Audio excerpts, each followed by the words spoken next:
Well, I was hyper aware of my dad's job because it affected our whole family. My dad would cover news events with his camera, and he would bring film of events and tragedy and triumphs back to the house. And we would have Friday night movie viewing nights where we would watch sometimes very gruesome news clips of stuff that was too gruesome to make the air on Channel 8. He'd bring it home and show it to my brother and me because we just craved the energy that surrounded the news business. He just was energized by his work, and he was very passionate about his work.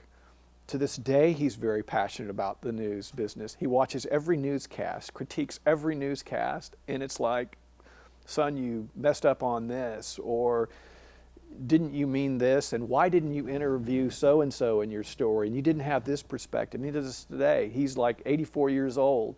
He's 84 and he's still passionate about news. His assignment that day, and he was assistant news director, so he assigned himself the plum job of the day, the easy, good job of the day, and that was covering Kennedy's noontime speech at the Trade Mart. And that's where he was, standing next to a detective outside the Trade Mart, waiting to get footage.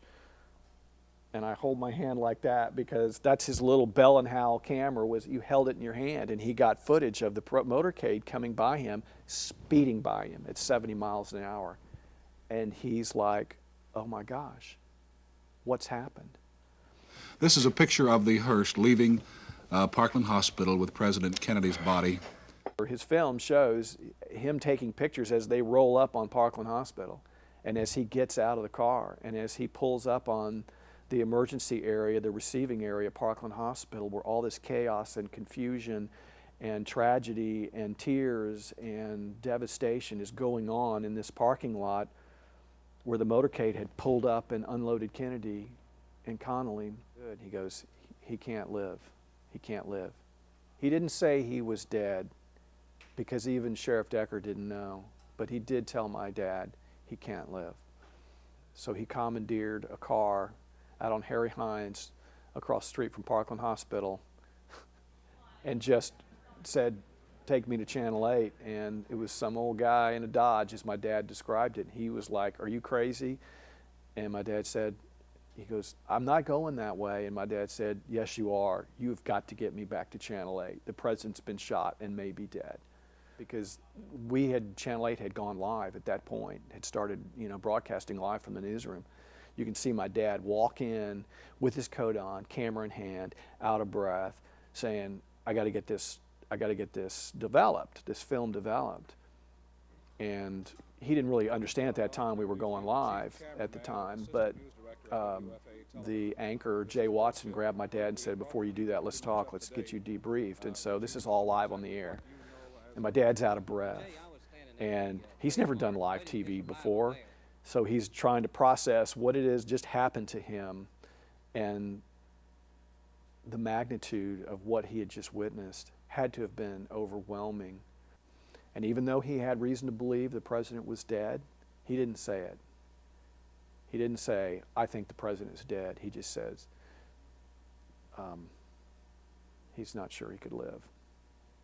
November 22nd, 1963 is a day that the whole industry recognized that it grew up because it had to, because WFAA TV and KRLD and WBAP and all the stations in town had to go wall-to-wall live coverage round the clock for 3 or 4 days. And that had never been done before. In this station, almost in this spot, we were pioneering broadcast television news and moving it into a new era. And it was growing up on the spot, on the fly, learning how to, in real time, deal with tragedy. And all eyes were on this station. All eyes were on this studio as everybody was depending on these young cub reporters to tell us what's going on and why it's going on. And even the networks were dependent on, you know, these cameras. A broadcast news was practiced from there on out. If there's a news event that affects everyone's lives and it's in your hometown, whether it's a tornado now or a hurricane, it all started, that brand of coverage started in Dallas on that day. Because what we do in this business changes people's lives. It informs them, it educates them, it improves their lives in terms of awareness.